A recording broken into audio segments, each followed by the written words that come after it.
Bonjour, c'est Jules Lavie pour Code Source, le podcast d'actualité du Parisien. Il est l'un des plus gros vendeurs de disques en France. Le rappeur marseillais Jul fait l'actualité ce printemps en remplissant des stades. Le Stade de France le 26 avril et le Vélodrome à Marseille les 23 et 24 mai. Son nouvel album, D&P à vie, a été certifié disque de platine, 100 000 ventes, en seulement 3 jours. Longtemps critiqué pour ses musiques simples et répétitives, Jul a su imposer son style et il séduit aujourd'hui un très large public. Qui est Jul ? Comment expliquer son succès ? Réponse dans Code Source avec Marie Poussel du service culture du Parisien.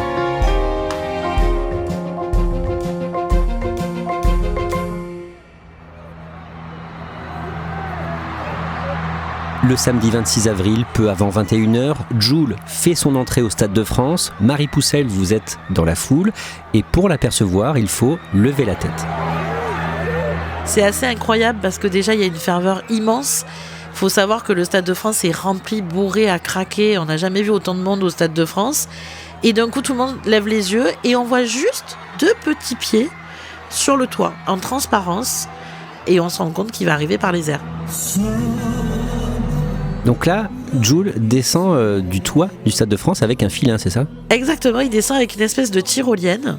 Il est très concentré parce qu'on sent quand même qu'il a la pression. Surtout, les plus observateurs et nombreux de ses fans se rendent compte qu'il est en claquettes chaussettes, ce qui a fait une marque de son look.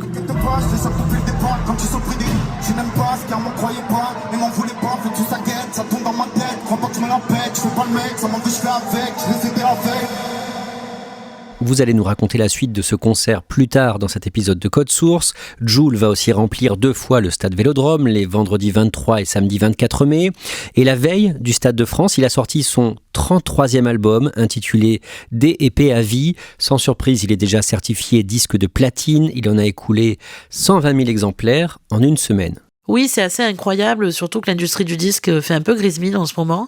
Donc c'est assez compliqué de vendre autant de disques et pourtant lui, il est de plus en plus gros. Ça va même être sûrement le meilleur démarrage de sa carrière. Pourquoi est-ce qu'il vend autant ? Alors, il vend beaucoup parce qu'il a une base de fans qui est de plus en plus large.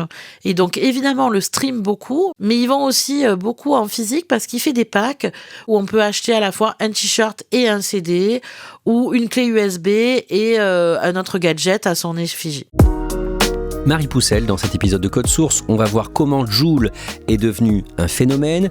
Julien Marie a 35 ans, il est né le 14 janvier 1990 à Marseille où il grandit. Précisément, dans quel quartier et dans quel milieu ? Alors, il vient d'une famille plutôt modeste, mais qui a toujours travaillé, sans problème. Il vient d'un quartier qui s'appelle Saint-Jean-du-Désert à Marseille. Un temps, il a failli faire une carrière dans le foot, mais il raconte qu'il n'était pas assez bon, parce qu'évidemment, il est biberonné à l'OM, c'est un grand supporter de l'OM. Et puis, après des échecs scolaires, il dit qu'il n'était pas très fort, qu'il avait du mal à se concentrer au collège, etc. Il fait plein de petits boulots, il fait de la sécu, il travaille avec son papa qui est maçon. Il essaie même de rentrer à la mairie de Marseille, il en rigole aujourd'hui parce qu'il n'arrive pas à avoir de job. Mais voilà, il fait plein de petits jobs comme ça. Et sa grande passion depuis qu'il a 12 ans, c'est de rapper et de produire sur son ordinateur des beats, des instrumentaux de rap. Depuis qu'il a 12 ans, il écoute de la musique et du rap. Il est biberonné au rap marseillais. Il y a une grosse culture marseillaise dans le rap. Donc lui, il est biberonné à la Funky Family, évidemment, au grand frère Ayam. Et dans sa chambre, il bidouille du rap, il pose des couplets comme ça avec des premiers logiciels. Il met en ligne ses premiers morceaux sur Facebook et il publie son premier single au mois de novembre 2013. Son premier album sort en février 2014. Ça s'appelle Dans ma paranoïa. D'autres titres vont suivre rapidement. Et Jul crée son propre style. À quoi ça ressemble ?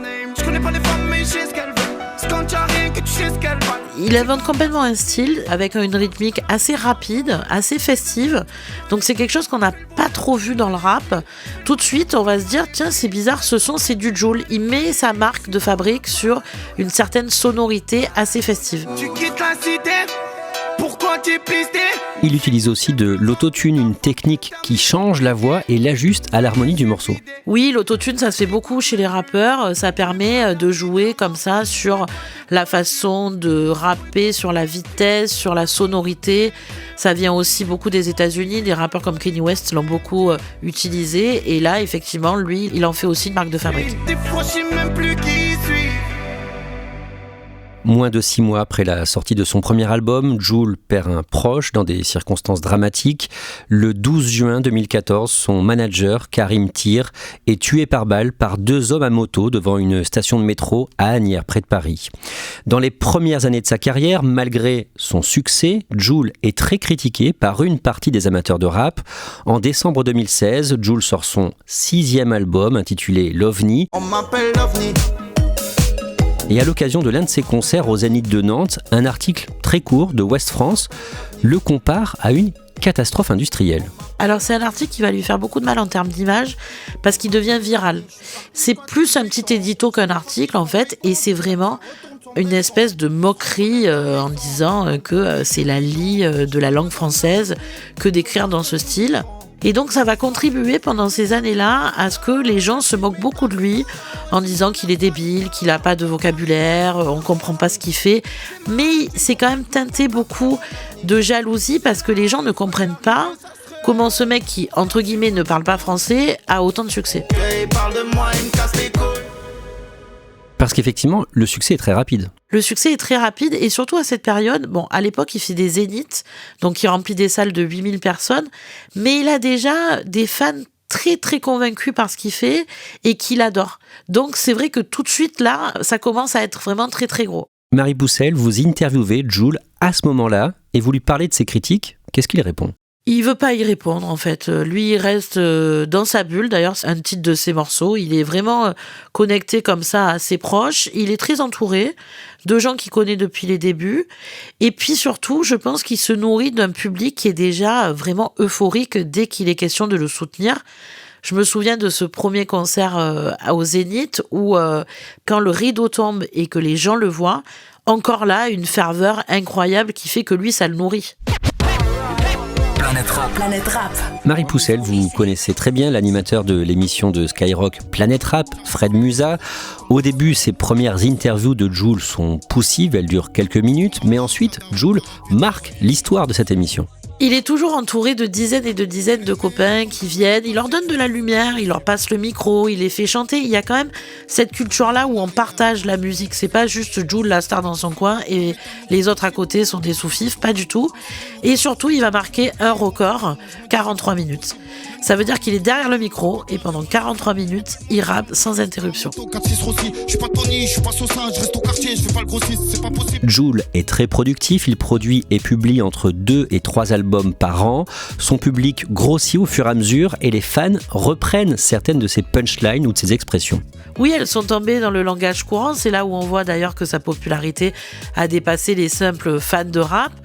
Donc par exemple, le J, c'est le Jul, donc c'est la première lettre de son nom. Et quand on dit le J, c'est le S c'est le sang. Ça veut dire que Jul fait partie de la famille. Et donc maintenant, par exemple, les gens ou les jeunes se disent Jules la vie, le J c'est le S, Jul c'est le sang. Voilà. Il y a plein de petites expressions comme ça qui sont rentrées dans le langage commun. Il y a aussi son logo, son sigle qu'on peut faire avec les 2 mains. Oui, ce signe, c'est un raz-de-marée. On lève l'index et le majeur de chaque main, le pouce de chaque main. On tape les 2 mains les unes contre les autres et ça fait J-U-L, le signe Jul. Et ce qui est absolument génial, on voit ce signe de Jul un peu sortir dans les publics des matchs de foot, à la télévision dans le public. C'est devenu un peu une blague qui réapparaît comme ça de temps en temps. Dès cette période, donc la fin des années 2010, Jul ne peut plus aller se promener à Marseille sans provoquer un mouvement de foule. Non, et ça l'a beaucoup peiné parce que c'est quelqu'un qui est très simple. Donc à un moment donné, il voulait aller faire de l'essence, aller chercher un paquet de cigarettes. Et c'est évidemment plus possible puisque c'est une grande star. Donc dès qu'on l'aperçoit, ça peut être très dangereux même pour sa sécurité. Je sais même plus quel jour on est. J'en fumais toute la journée. Le 6 juin 2020, Jul remplit le stade Vélodrome. Oui, alors il n'y a que quelques artistes qui ont réussi à remplir le stade Vélodrome. C'est quand même un challenge en termes de places vendues, puisque ça peut être plus de 60 000 places.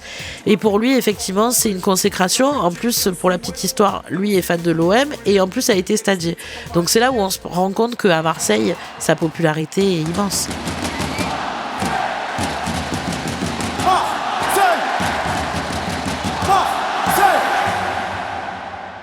Marie Poussel, à ce moment-là, donc à l'été 2020, ça fait des mois qu'il travaille sur un projet très important. Oui, c'est un projet que personne n'a vu arriver. C'est lui qui a eu l'idée. Alors, il réunit tous les rappeurs marseillais de toutes les générations et de tous les styles différents. Évidemment, il y a Soprano, il y a Alonso, il y a évidemment Akhenaton, il y a les plus grandes têtes d'affiche de tous les rappeurs marseillais dans ce projet qui va devenir un album qui s'appelle Très Organisé, un album qui va être aussi couronné de succès et porté par l'incroyable tube Bande Organisée.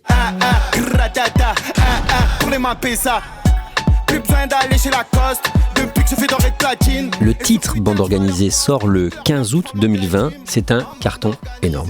C'est un carton énorme et ça rentre vraiment dans la culture populaire. Pour moi, c'est un peu une espèce de Connemara de Michel Sardou aujourd'hui, c'est-à-dire que dans tous les mariages, dans toutes les fêtes de village, on écoute Bande Organisée. Ça a permis aussi de mettre la lumière à d'autres rappeurs qui depuis ont explosé en termes de popularité comme SCH.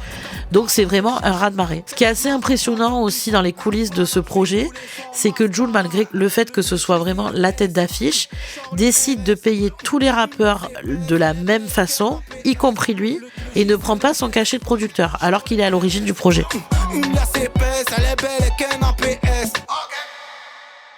Marie Poussel, 1 an après cet énorme succès, au mois de juin 2021, vous allez interviewer Jul à Marseille, dans le studio où il produit ses morceaux, dans le quartier des Chutes-la-Vie.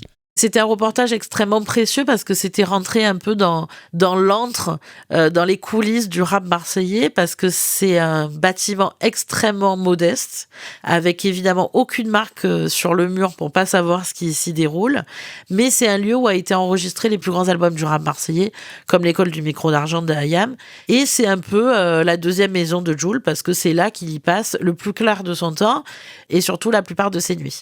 Quand vous êtes à côté de lui, donc juste derrière une grande console audio, il est comment avec vous ? Alors, il faut savoir qu'en interview, il est extrêmement timide, extrêmement gentil, extrêmement poli. Il a une voix très douce, il parle assez doucement et assez lentement. Il n'est pas à l'aise dans l'exercice. Il a envie, mais on sent vraiment que le studio dans lequel je l'interviewe pour ce reportage-là, c'est son écosystème. Il est derrière, il touche les boutons, il part dans la cabine à l'endroit où on enregistre la voix, il revient.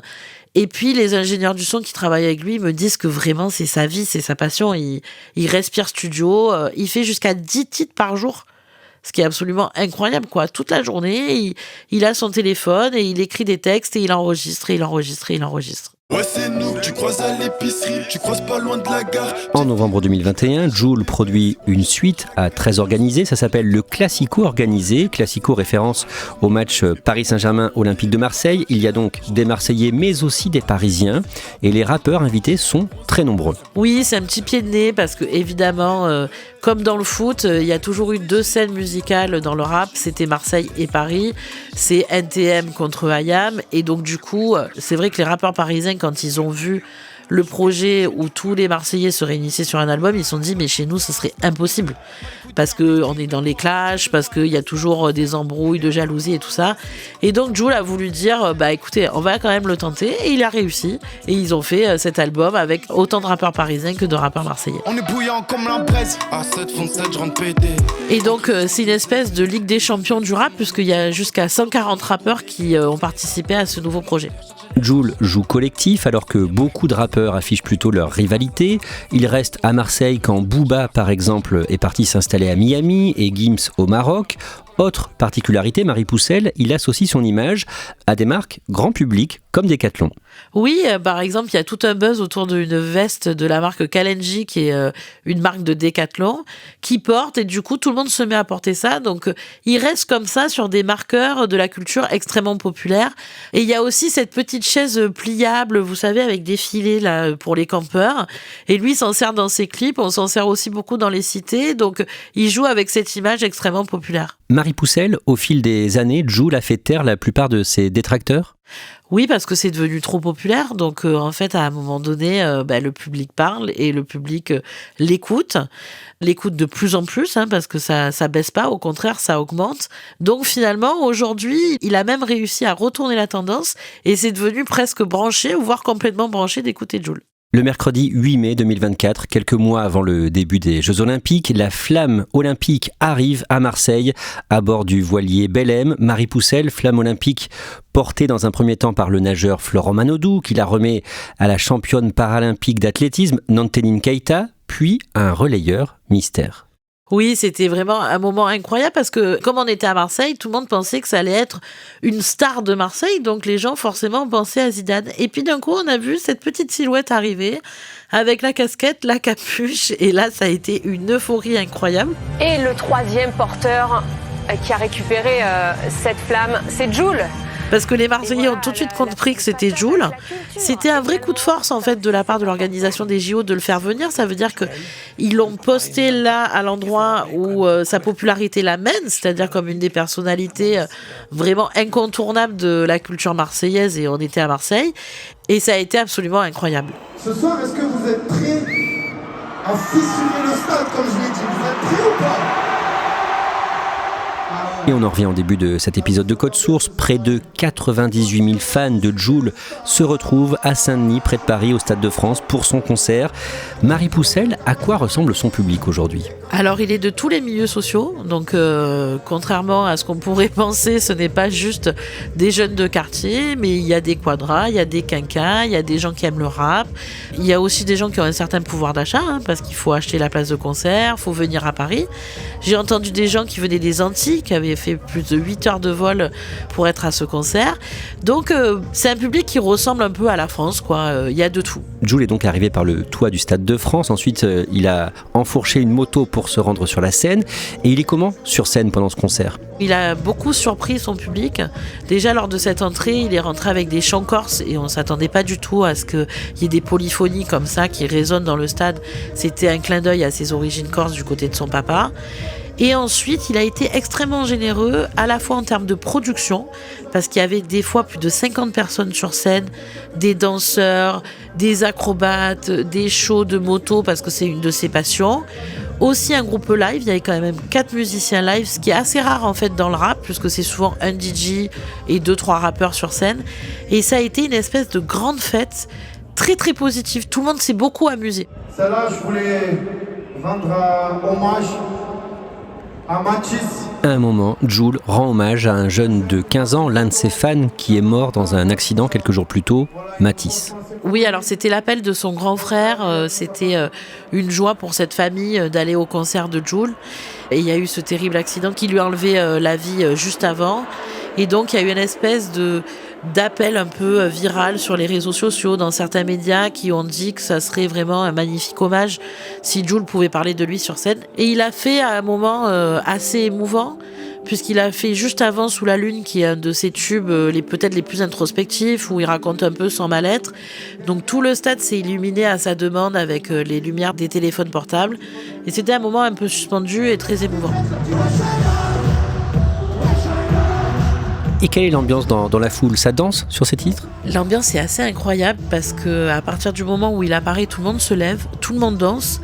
Et pour être tout à fait honnête, même les gens qui ne connaissent pas ces morceaux sont emportés par cette ambiance hyper festive, quoi. C'est une espèce de grand carnaval où tout le monde rigole.